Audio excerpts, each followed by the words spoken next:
abrir a palavra de Deus no livro de Mateus, capítulo 10, versículo 1 até o 4. Glorifico muito a Deus porque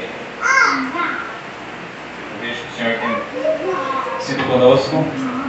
A maioria dos assuntos que muitas vezes temos levantado, a maioria dos assuntos muitas vezes que temos tido dúvidas. Interessante que o livro de Mateus ele nos apresenta. E o tema da mensagem de hoje é o Rei e seus 12 apóstolos. Nós vamos tratar sobre esse assunto também. Mateus capítulo 10, versículo 1 até o 4, a palavra de Deus diz assim: Tendo chamado os seus 12 discípulos, deu-lhes Jesus a autoridade sobre espíritos imundos para os expelir e para curar toda sorte de doenças e enfermidades. Ora, os nomes dos 12 apóstolos são estes: primeiro Simão, por sobrenome Pedro, e André seu irmão, Tiago, filho de Zebedeu, e João seu irmão, Filipe e Bartolomeu, Tomé e Mateus, o publicano, Tiago, filho de Alfeu, e Tadeu, Simão o Zelote e Judas Iscariotes, o que foi quem o traiu. Temos visto que nós temos que olhar para as Escrituras, temos visto, tendo em vista Cristo. João 5,39 fala: examinai as Escrituras, são elas mesmas que testificam de mim. Mateus terminou o capítulo 9 nos mostrando que Jesus estava falando para os seus discípulos acerca da seara, qual nós vamos citar daqui a pouco. E agora nós vemos que ele chama os trabalhadores para esta seara.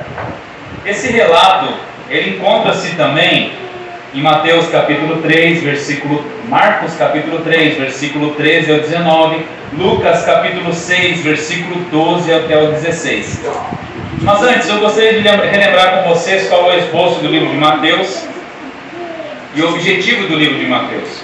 O objetivo do livro de Mateus é nos mostrar que Jesus é o Rei, que Jesus é o Messias, que Jesus é o Cristo, que Jesus é o filho de Davi, que Jesus é o filho de Abraão.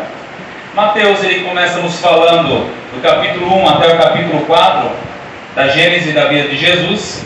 Depois ele trata do ensino de Jesus na Galileia dos gentios. No capítulo 5 e capítulo 7 ele vai falar da lei do governo de Cristo, que é o primeiro discurso, que é o Sermão do Monte. Nos capítulos 8 e 9 ele vai tratar sobre o poder do governo de Cristo em resgatar. E agora, no capítulo 10 de Mateus, ele vai tratar do comissionamento dos discípulos e o segundo discurso dele. Nós temos visto e temos aprendido que a ordem dos eventos e incidentes é diferente daquela que está lá em Marcos e Lucas, porque Mateus nós temos visto que ele organiza por tópico, não em ordem cronológica. Então agora Mateus vai apresentar o comissionamento dos discípulos e nos apresentar o segundo discurso de Jesus Cristo. O nosso objetivo nessa noite é falarmos sobre a escolha dos 12 apóstolos, os seus nomes e a definição de apóstolo. E continuarmos olhando para as obras de Mateus para Cristo. Em Mateus capítulo 9, versículo 37 e versículo 38, onde finaliza o anterior, está escrito assim: E então se dirigiu aos seus discípulos, falando assim: a seara, na verdade, é grande, mas os trabalhadores são poucos. Rogai, pois, ao Senhor da seara que mande trabalhadores para essa seara. Nós vimos anteriormente que a ênfase aqui é a proclamação do Evangelho, para que o povo se arrependa e creia nas promessas de Deus. Os trabalhadores não são anjos, vimos na semana passada, enviados para juízo, mas sim os discípulos, aqueles que vão imitar Jesus, proclamando a vinda do reino. Veja, antes de tudo, Jesus ordenou que os seus discípulos orassem, para que Deus enviasse trabalhadores. E então, imediatamente, Ele envia esses mesmos homens para anunciar a chegada iminente do reino de Deus e exercer seu poder sobre o mal. E é sobre isso que nós vamos falar nessa noite. O primeiro ponto que nós vamos tratar nessa noite é o chamado à escolha.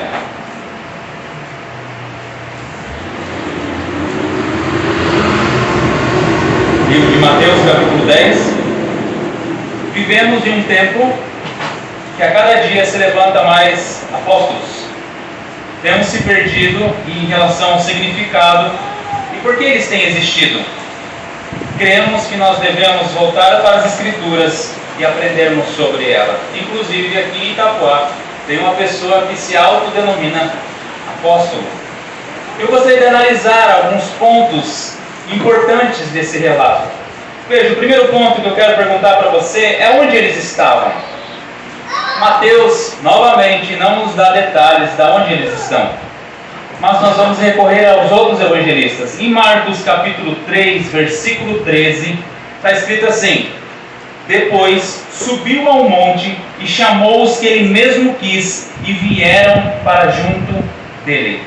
Em Lucas capítulo 6, versículo 12 e 13 diz assim: naqueles dias retirou-se para o monte a fim de orar e passou a noite orando a Deus. E quando amanheceu, chamou a si os seus discípulos e escolheu 12 entre eles, os quais deu também o nome de apóstolos. Veja, eu quero destacar alguns pontos aqui. O evangelista Marcos e o evangelista Lucas nos falam que Jesus estava no monte. Eles não citam em qual monte que é, mas eu gostaria que nós prestássemos atenção naquilo que Lucas diz. Ele fala assim: naqueles dias retirou-se para o monte a fim de orar e passou a noite orando a Deus. Alguém aqui tem dúvida que Jesus é o Messias e que Jesus é Deus? Mas Lucas nos mostra que para Jesus tomar uma decisão tão importante, ele passou a noite orando a Deus. Quando nós precisamos tomar uma decisão muito importante, o que nós fazemos? Primeiro, nós ficamos muito ansiosos. Nós ficamos muitas vezes aflitos. Logo depois nós procuramos fazer alguma coisa para nos distrair, para tirar a ansiedade. O que nós vamos fazer? Assistir TV, jogar joguinho no celular, jogar videogame, ver vídeos, ler notícias, ir para o YouTube ou entrar nas redes sociais, conversar no WhatsApp com alguém, por exemplo. E que grande lição que nós aprendemos aqui? Que quando precisarmos tomar uma decisão, nós devemos orar. E Jesus diz: orar em todo o tempo. Ele nos mostra que ele passou a noite orando. Mesmo Jesus sendo Cristo, mesmo Jesus sendo o eterno Deus, ele passou a noite toda orando para escolher os seus 12 discípulos. Eu quero que você veja comigo alguns destaques aqui que nós temos em Mateus. Eu gostaria de mostrar para você alguns pontos importantes que nós temos aqui nesse texto. Veja, Mateus nos apresenta os apóstolos, por exemplo, no versículo 2, 3 e 4, de 2 em 2. Veja comigo, ele fala assim: primeiro Simão, por sobrenome Pedro e André. Depois ele fala Tiago, filho de Zebedeu, e João. Depois Felipe e Bartolomeu, Tomé e Mateus, Tiago, filho de Alfeu e Tadeu, Simão e Judas Iscariotes. Veja, Mateus ele tem provavelmente um costume de falar sempre em dois. E outra coisa que ele faz também, ele divide em grupos. Ele os dividiu em 3 grupos com 4 apóstolos. Veja comigo, olhamos para o texto. Diz lá Pedro, André, Tiago e João. No verso seguinte diz Felipe, Bartolomeu, Tomé e Mateus. No verso seguinte, Tiago, que é filho de Alfeu, e Tadeu, Simão e Judas Iscariotes. Eu quero que você veja comigo também os destaques nesses versos. Há 2 destaques importantes. Veja, no verso 2 diz assim: ora, os nomes dos 12 apóstolos são estes.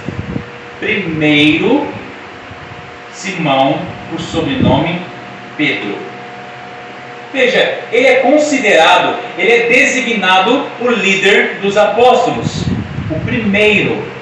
Ele é também, nós vemos que a história nos mostra que ele também é o mais velho. E isso é comprovado ao vermos os relatos sobre ele e o relacionamento que ele tinha com Jesus. Aonde Jesus ia, Pedro sempre estava junto. O outro destaque também está no verso 4. No verso 4 nós lemos assim: e Judas Iscariotes, que foi quem o traiu. Veja, o primeiro fala que era Simão, e por último, Judas Iscariotes, que foi quem o traiu. A cruz projeta sua sombra sobre seu círculo íntimo. Aqui já está apontando para aquilo que vai acontecer. Terceiro ponto, o chamado. Para preparar essa mensagem, eu assisti alguns relatos de alguns apóstolos do nosso tempo. E são muitos. Às vezes nós pensamos que são poucos, mas são muitos. Imagine, se até aqui em Itapuá tem apóstolo, imagine no tamanho do nosso país. Um determinado apóstolo afirma que ele foi ungido, vou usar esse termo, tá? 3 vezes como apóstolo. E ele recebeu também profecia de algumas profetisas como a confirmação disso. É interessante porque o Augusto Nicodemos ele fala que sempre quando vai acontecer esse tipo de coisa, que ele escreveu até um livro sobre os apóstolos, e eu assisti vários vídeos dele sobre isso, ele fala que sempre quando vai acontecer esse tipo de coisa aparecem profetisas para dizer que aquela pessoa foi chamada para aquilo, para ser aquilo. E este apóstolo que eu estou falando assim, que ele foi ungido 3 vezes, ele falou que no começo ele ficava com vergonha de ser chamado ou se autodenominar, mas agora ele entendeu que realmente ele foi chamado para isso. Por isso, amados, nós precisamos olhar para as Escrituras, e é desta forma que nós vamos entender que não foi assim que os apóstolos foram escolhidos, não foi assim que aconteceu o chamado deles. Vamos ao texto bíblico. Lá em Mateus capítulo 10, versículo 1 e o 2 do começo, diz assim: e tendo chamado seus 12 discípulos, uma profetisa veio e disse que eles seriam... foi numa igreja que estava acontecendo um retiro, eles foram chamados para ser... Tendo-lhes Jesus autoridade, chamado seus 12, deu-lhes Jesus, foi chamado por Jesus, deu-lhes autoridade sobre espíritos imundos para expelir e para curar toda sorte de doença e enfermidade. Ora, os nomes dos 12 apóstolos são esses. E Marcos 3,13 fala assim: depois subiu ao monte e chamou os que ele mesmo quis, e vieram para junto dele. Veja, Jesus os chamou, aqueles que ele mesmo quis. Marcos ele enfatizou que a escolha dos apóstolos tem origem no propósito determinado de Jesus, não da vontade do homem. Lucas 6, 12 e 13 fala: naqueles dias retirou-se para um monte a fim de orar, e passou a noite orando a Deus, e quando amanheceu, chamou a si os seus discípulos, e escolheu 12 dentre eles, os quais deu também o nome de apóstolos. Quem os chamou? Jesus. Eles receberam alguma revelação disso? Não. Jesus estava fisicamente entre eles ou eles tiveram um sonho? Jesus estava fisicamente entre eles. Jesus os chamou pessoalmente. Discípulos ou apóstolos? Existe diferença entre discípulos e apóstolos? Para melhor entendermos, nós precisamos aprender sobre essa diferença. Discípulos e apóstolos, qual que é a diferença? R6 Pro tem um estudo sobre isso, e eu adaptei, retirei algumas coisas e vou citar alguns detalhes sobre esse estudo. Diz assim: visto que 12 daqueles que eram discípulos de Cristo se tornaram depois apóstolos. Quantos discípulos Jesus tinha? Muitos discípulos Jesus tinha. Muitas pessoas seguiam Jesus. As palavras discípulos e apóstolos são frequentemente confundidas. Contudo, embora sejam usadas de maneira intercambiável, não são sinônimos exatos. discípulo e apóstolo são diferentes. Na Bíblia, o discípulo é definido como um aprendiz, alguém que entrou na comunhão da instrução rabínica de Jesus. Embora os apóstolos fossem discípulos, nem todos os discípulos se tornaram apóstolos. Isso é muito importante nós termos em mente. Um apóstolo desfrutava um ofício especial na igreja do Novo Testamento. A palavra apóstolo significa alguém que é enviado, um mensageiro autorizado. Tecnicamente, porém, um apóstolo era muito mais que um mensageiro. Era alguém comissionado com autoridade para representar e falar por aquele que o enviara. Veja, no Novo Testamento, o supremo apóstolo era Jesus. Aquele que foi enviado pelo Pai e falou com a autoridade que o Pai investiu nele. Jesus, ele representava Deus na terra. Rejeitar Jesus equivalia a rejeitar o Pai que o enviara. Os irmãos estão entendendo essa parte? De modo semelhante, os apóstolos foram chamados, comissionados diretamente por Cristo e falaram com sua autoridade. É o que nós vemos aqui em Mateus 10. Jesus lhes deu esta autoridade. Rejeitar a autoridade apostólica significa rejeitar a autoridade de Cristo que os enviara. Se alguém rejeitava Pedro, estava rejeitando Cristo, porque Pedro era o representante de Jesus, era o apóstolo de Jesus. No Novo Testamento, 12 discípulos foram comissionados como apóstolos. E nós temos aqui a lista deles. Depois da morte de Judas, a igreja já preencheu a vaga escolhendo Matias, como Atos relata. A esse número, Jesus acrescentou o apóstolo Paulo como um apóstolo especial, um apóstolo menor, enviado aos gentios. E nós vamos falar sobre ele daqui a pouco. Agora vamos olhar para o Antigo Testamento. A palavra de Deus ela é completa, por isso que os reformadores falavam só a Escritura, toda a Escritura. É toda a Escritura. Para entendermos sobre isso, é importante nós olharmos para o Antigo Testamento. No Antigo Testamento, nós temos o conceito de representação autorizada de Deus, que era os profetas. No Novo Testamento, os apóstolos. Estes falavam de forma infalível, de forma inerrante, em nome de Deus.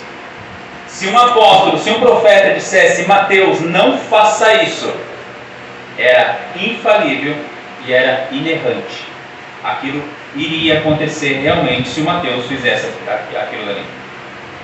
No Antigo Testamento, traduzido para o grego, vemos a palavra shaliá, que significa enviado, que é o mesmo que apóstolo. Outro ponto muito importante para não cairmos na armadilha dos apóstolos modernos é nós olharmos para o Antigo Testamento e para o Novo Testamento para tentarmos entender. No Antigo Testamento, qual que é o destaque que as Escrituras nos dão na Antiga Aliança? Se nós começarmos a ler a Escritura, nós vamos ver lá as 12 tribos de Israel. No Novo Testamento, agora é uma nova aliança, Deus escolhe para o número de apóstolos o mesmo número de tribos que Ele escolheu para o povo israelense. Quantos apóstolos são? 12. Quantas tribos eram? 12. O número 12 é muito importante para Deus. Quando Judas traz Jesus, ele é substituído por Matias. Mas quando Tiago morre, lá em Atos 12, 2, ele não foi substituído. Por quê? É importante nós entendermos isso. E nós vamos entender quando nós olhamos para Apocalipse, capítulo 21, versículo 14. Vamos abrir junto comigo? Apocalipse, capítulo 21, versículo 14.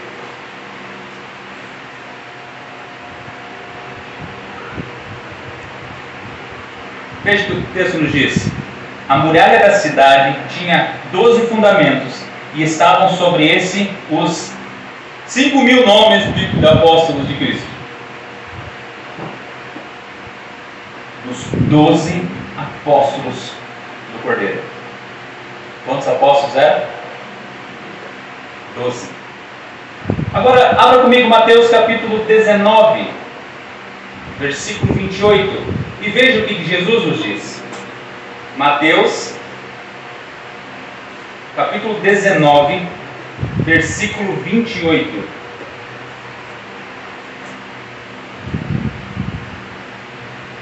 Jesus lhes respondeu: em verdade vos digo que vós, os que me seguistes quando na regeneração, o Filho do Homem, ao se assentar no trono da glória, também vos assentareis em 12 tronos, para julgar as 12 tribos de Israel. Quantos apóstolos? 12. Os 12 apóstolos estavam definidos assim como as 12 tribos de Israel. O número de apóstolos é igual ao número de tribos de Israel. Deus estabeleceu dessa forma e não há motivos para mudarmos isso. Requisitos para ser apóstolo. É importante nós termos uma definição para não cairmos na armadilha de acreditarmos em argumentos dos falsos apóstolos. É importante sabermos que a igreja primitiva também teve que lutar contra os falsos apóstolos. Muitas vezes, desde o princípio, falsos apóstolos se apresentaram. Inclusive a igreja romana, através do papado, como se fosse uma continuação dos apostolados. Agora eu quero que tu anote aí, caso você deseje ser um apóstolo. Vamos lá, primeiro ponto: ser testemunha do Cristo ressurreto. Irmãos, aqui não é ver apenas como uma simples aparição, mas tinha que ver Jesus fisicamente. Abra comigo Atos capítulo 1, sobre a escolha de Matias. Veja o que está escrito lá. Atos capítulo 1, versículo 21 e versículo 22. Olha o que está escrito: é necessário, pois, que dos homens que nos acompanham, todo o tempo que o Senhor Jesus andou entre nós, começando no batismo de João, até um dia que dentre nós foi levado às alturas, um desses se torne testemunha conosco da sua ressurreição. Esse ponto é importante destacarmos, que para a escolha de Matias foi requisitado duas coisas muito importantes. Um discípulo de Jesus durante o ministério terreno. Veja, Matias andava com Jesus, ele aprendeu com Jesus também, e ele deveria ser uma testemunha ocular de sua ressurreição. Daí vem a grande questão: mas o apóstolo Paulo? R6 Pro nos ajuda nessa questão. Ele fala assim: o apostolado de Paulo tornou-se uma questão controvertida, porque ele não atendia todas as exigências para o apostolado estabelecido em Atos. Um dos critérios para o apostolado incluía ser um discípulo de Jesus durante o ministério terreno. Paulo não foi. Uma testemunha ocular de sua ressurreição, e chamado e comissionado diretamente por Cristo. Antes do apostolado, Paulo não era discípulo, e sua visão de Cristo ressuscitado aconteceu depois da ascensão do Senhor. Paulo não era uma testemunha ocular da ressurreição da mesma maneira como eram os demais apóstolos. No entanto, Paulo foi chamado diretamente por Cristo para ser apóstolo. Seu chamado foi confirmado pelos outros apóstolos, cujo apostolado não era e nunca foi questionado.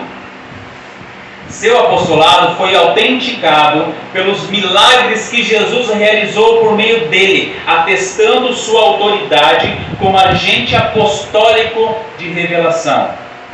Por volta do primeiro século, os pais apostólicos reconheceram claramente que sua autoridade estava subordinada aos apóstolos originais. Mas Paulo viu Jesus fisicamente? 1 Coríntios 9:1 fala assim: não sou eu porventura livre? Não sou apóstolo? Não vi Jesus nosso Senhor? Acaso não sois fruto do meu trabalho no Senhor? Sim, Paulo viu Jesus fisicamente. Onde? Abra comigo Atos capítulo 26.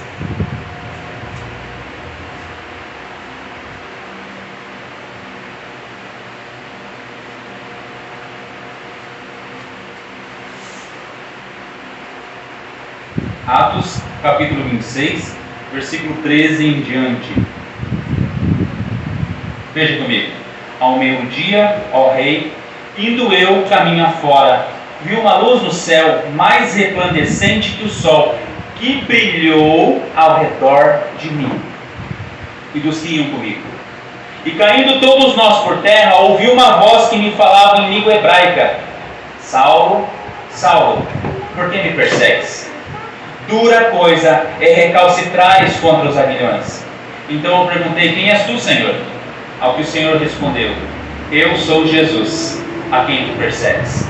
Mas levanta-te e firma-te sobre os teus pés, porque por isso te apareci, para te constituir ministro e testemunha, tanto das coisas em que me viste, como daquelas pelas quais te aparecerei ainda, livrando-te do povo e dos gentios, para as quais eu te envio, para lhes abrir os olhos e os converteres das trevas para a luz, e da potestade de Satanás para Deus, a fim de que recebam eles remissão de pecados e herança entre os que são santificados pela fé em mim.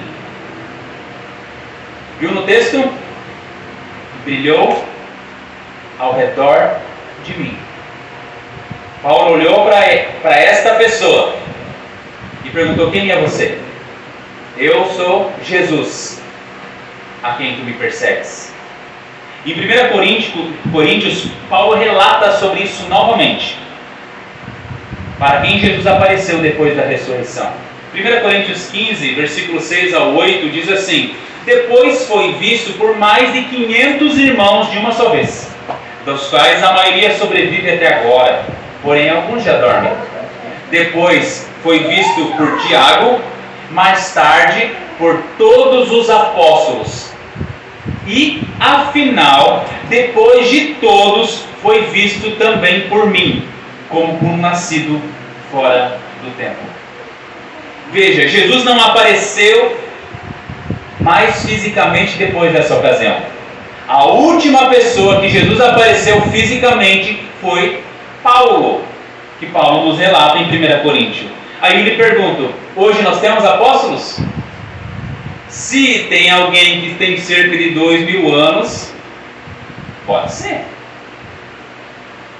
Mas eu não encontrei nenhum ainda. Segundo ponto, ele tem que possuir chamado especial de Cristo. Apóstolo não é dom. Apóstolo é um cargo. Isso é muito importante nós entendermos. Muitas pessoas: não, mas Deus renovou o dom de apóstolos. Augusto Nicodemos fala que tem três renovação carismática,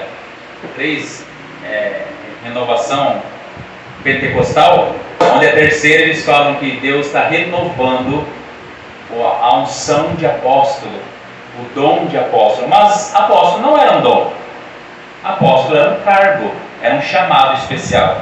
O cargo de apóstolo não é entregue a alguém pela igreja local ou pela comunidade. Nós não podemos aqui ungir o irmão Juninho como apóstolo, nem a igreja me ungir como apóstolo. Não era entregue também por eleição, por assembleia, por plebiscito, por presbitério.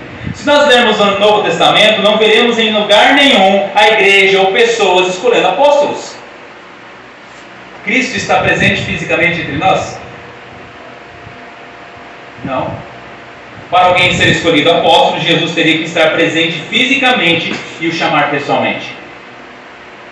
Não é um chamado de coração, não é um sentimento, não é uma visão, não é um sonho, mas um chamado físico e um chamado pessoal. A Bíblia nos mostra, afirma que Cristo virá fisicamente na sua segunda vinda. Alguém afirmar hoje que Jesus apareceu, ou mesmo que tenha aparecido fisicamente, é afirmar que a Bíblia está errada. É contradizer aquilo que está escrito nas Escrituras. O apóstolo Paulo condena em Coríntios aqueles que se autodenominam apóstolos. Em Gálatas 1:1 ele fala que foi chamado pelo próprio Deus, o próprio Cristo. Veja, Paulo, apóstolo não da parte de homens, nem por intermédio de homem algum, mas por Jesus Cristo e por Deus Pai, que o ressuscitou dentre os mortos. Então nós rejeitarmos isso é rejeitarmos as Escrituras. Se nós não cremos naquilo que está escrito na palavra de Deus, nós estamos rejeitando as Escrituras como sendo infalível, inerrante e suficiente palavra de Deus. Por isso que muitas igrejas estão dizendo que a Bíblia não é a palavra de Deus, ela contém a palavra de Deus, porque isso dá espaço para que elas façam tudo aquilo que elas desejam. Terceiro, ele tem que ter autoridade para operar milagres, que foi o que nós lemos em Mateus capítulo 10. Mateus capítulo 10, versículo 1 diz: tendo chamado seus 12 discípulos, deu-lhes autoridade sobre espíritos imundos para os expelir e para curar toda sorte de doenças e enfermidades. Quem deu autoridade para os apóstolos? O próprio Jesus pessoalmente. É importante destacarmos que essa autoridade era um poder sobrenatural, era poderosíssimo, para nós entendermos melhor. Não era algo simples, por exemplo, o Mateuzinho está com dor de dentinho, vamos orar para o Mateus ser curado. Uma dorzinha de cabeça, vamos orar para o Mateuzinho ser curado. Está com uma dorzinha nas costas, irmão, vamos orar, mas faça uns exercíciozinhos lá para melhorar. Eram coisas que nem o homem fazia. Cidades inteiras eram curadas, cidades inteiras eram transformadas, curadas visivelmente pelo poder sobrenatural que emanava desses homens. As sombras deles curavam, o toque deles, o falar deles curava as pessoas. Você consegue imaginar isso? Paulo deixa claro isso em 2 Coríntios 12 fala: pois as credenciais do apostolado foram apresentadas por meio de vós, com toda a persistência, por sinais, prodígios e poderes miraculosos. Mas eu quero que os irmãos entendam que não é como os apóstolos de hoje, que de vez em quando algum ou outro são curados e ninguém consegue comprovar, porque ninguém conhece a pessoa, ninguém sabe o CPF da pessoa, ninguém viu o exame da pessoa. A Bíblia nos mostra que eles curavam cidades inteiras, comunidades inteiras, e esses milagres, sinais, prodígios eram visíveis e comprovados. Como diz Augusto Nicodemos, eles curavam o aleijado da cidade, aquele que todo mundo sabia que era aleijado. A pessoa estava 20 anos aleijado, pedindo esmola, e chegavam lá e curavam. Eles curavam o ceguinho da vila, o endemoniado da região. Digamos assim, não tinha questionamento, todo mundo sabia que aquela pessoa estava doente, todo mundo sabia o que aquela pessoa, onde a pessoa morava, o que ela fazia. Essas eram curas e expulsões de demônios comprovados. E quando os apóstolos iam morrendo, esses sinais, prodígios e poderes miraculosos iam cessando até não ter mais. Esses sinais, milagres e prodígios provavam que eles eram apóstolos, chamados por Jesus, que eram apóstolos verdadeiros.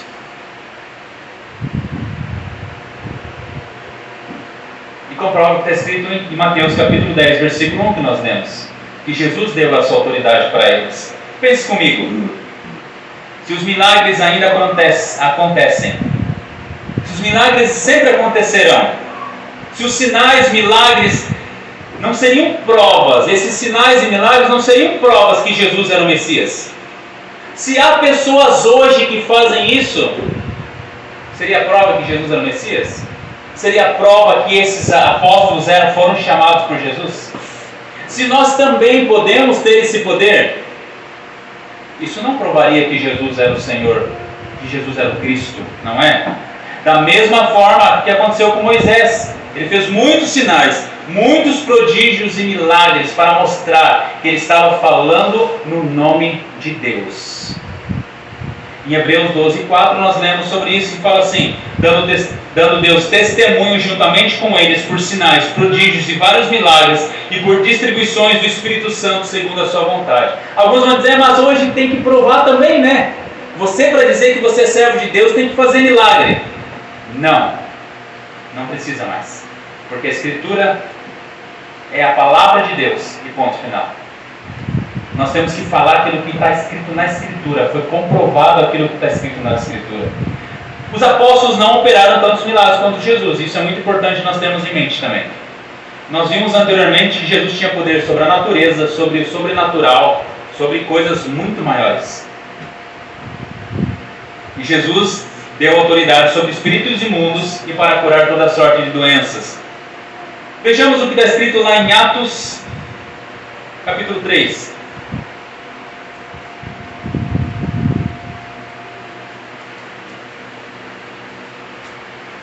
Irmãos, para nós termos ideia, da quantidade do poder que eles tinham, como se alguém, um apóstolo hoje, por exemplo, fosse no hospital de câncer em São Paulo, por exemplo, e todas as pessoas fossem curadas. Você já imaginou isso? O poder que Deus deu para esses homens. Em Atos capítulo 3,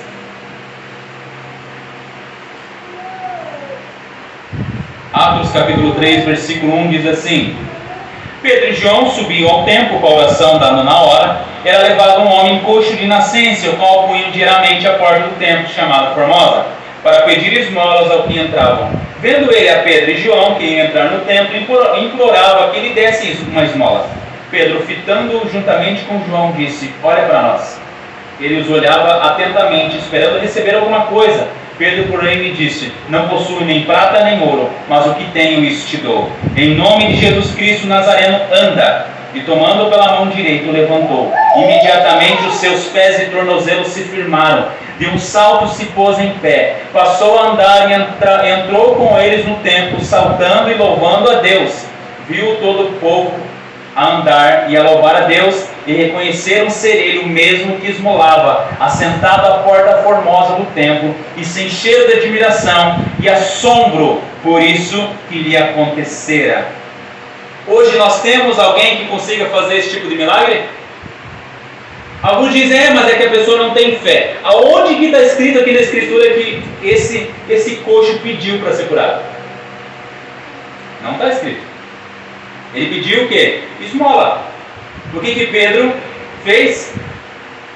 Não possuo prata nem ouro, mas tudo que eu tenho te dou. Levanta-se em nome de Jesus do Nazareno. Veja o poder de Deus agindo através desses homens. Logo, se alguém não consegue fazer isso daqui, Paulo Marçal tentou esses dias, não conseguiu. Nós não temos apóstolos. Quarto lugar, e esse é o mais perigoso de todos: a autoridade para ensinar e definir doutrina. Atos dos Apóstolos, capítulo 2, 42, fala: E perseveraram na doutrina dos apóstolos, e na comunhão, no partir do pão e nas orações. Quando eu estava ouvindo este apóstolo moderno, ele afirmou que a igreja dele estava errada, porque só tinha pastor. Veja o perigo. Ele disse que a igreja, quando aberta, deve ter um apóstolo responsável pelo ensino e a doutrina da igreja. Lembra que nós estamos falando aqui que o apóstolo ele é inerrante, aquilo que ele fala pode escrever. Veja, eles entendem exatamente o que seria um apóstolo, mas negam que a Bíblia seja o suficiente. A igreja de Cristo perseverava na doutrina dos apóstolos bíblicos, pois eles foram chamados por Cristo e eles eram representantes autorizados por Cristo. Tudo que eles falavam, escreviam, viviam, podia ser escrito como sendo a palavra infalível de Deus.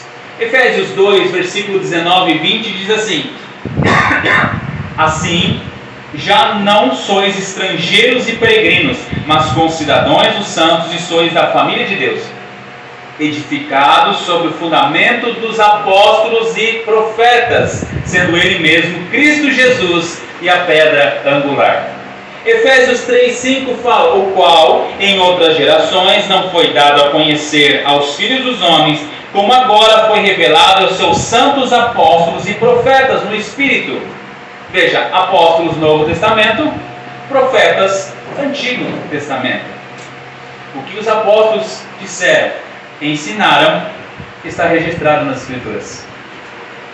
A igreja foi estabelecida através dos ensinos, através das doutrinas dos apóstolos. Veja o quão perigoso é alguém se autodenominar apóstolo. Vamos colocar nós aqui na igreja? Temos aqui o apóstolo Jubinho, apóstolo Estevão. O que vai acontecer? O que nós falar, o que nós escrever, será autoridade sobre a igreja. E qual que é a consequência disso? O cânon bíblico não estaria fechado. Nós teríamos que lançar novos fundamentos, seriam lançados novos fundamentos, nova base para a fé cristã, assim como acontece no catolicismo romano, que o Papa fala, a palavra do Papa é aceita como palavra de Deus. E isso tem acontecido em muitas igrejas que se denominam evangélicas. A Bíblia está incompleta? Se está, nós precisamos de apóstolos para continuar a escrever lá. Imagine a bagunça que seria toda hora aparecendo alguém com nova revelação, nova doutrina, novo ensinamento, novos entendimentos. Nós teríamos que abrir uma nova Bíblia Sagrada ou fazer que nem os progressistas dizem, atualizar a Bíblia. Tirar aquelas coisas que faziam só parte daquele tempo. Voltando para Paulo. Paulo era um dos 12? Não. Paulo cumpre todos os requisitos para ser apóstolo, como nos mostra a Escritura. Mas Paulo entendia que ele era fora do padrão. Ele entendia que ele era o último, um apóstolo fora do tempo. Lembra que nós lemos lá, porque eu sou o menor dos apóstolos, que mesmo não sou digno de ser chamado apóstolo, fui perseguir a igreja de Jesus, em 1 Coríntios 15. O versículo anterior fala que ele foi nascido fora do templo. Paulo entendia que ele foi chamado fora do templo e ele era um apóstolo menor. Ele é o apóstolo dos gentios.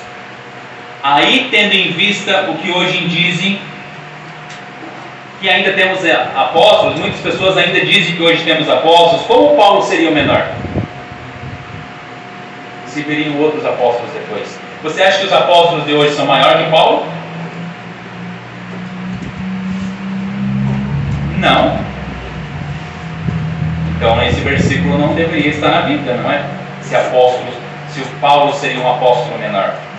Não existem apóstolos oficiais vivos hoje, porque ninguém pode satisfazer os critérios bíblicos para o ofício ou ser confirmado pelos apóstolos originais, como o apóstolo Paulo foi. A Bíblia é a única autoridade apostólica para nós hoje.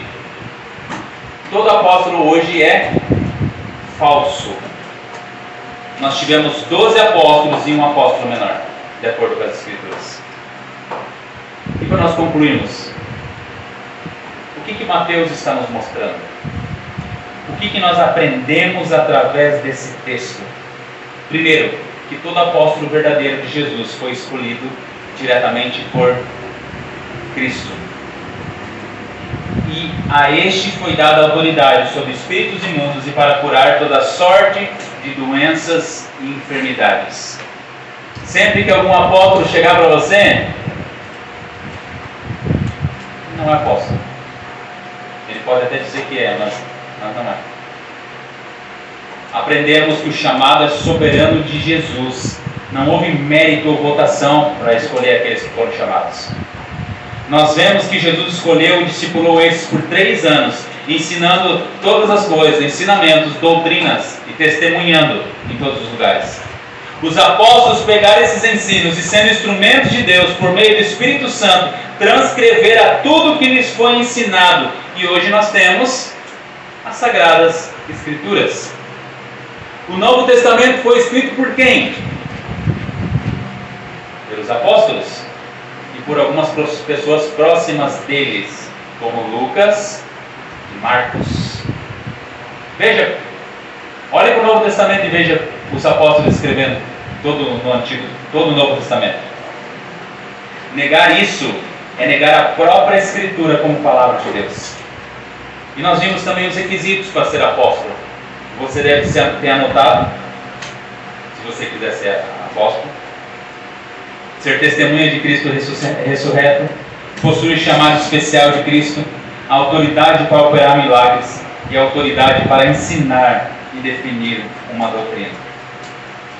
Tendo chamado os seus 12 discípulos, deu-lhes Jesus autoridade sobre espíritos imundos, para expelir e para curar toda sorte de doenças e enfermidades. Ora, os nomes dos 12 apóstolos são estes: primeiro Simão, por sobrenome Pedro, e André, seu irmão, Tiago, filho de Zebedeu, e João, seu irmão, Filipe, Bartolomeu, Tomé e Mateus, o publicano, Tiago, filho de Alfeu, e Tadeu, Simão e Zelote, e Judas Iscariotes, que foi quem o traiu. Que Deus seja louvado.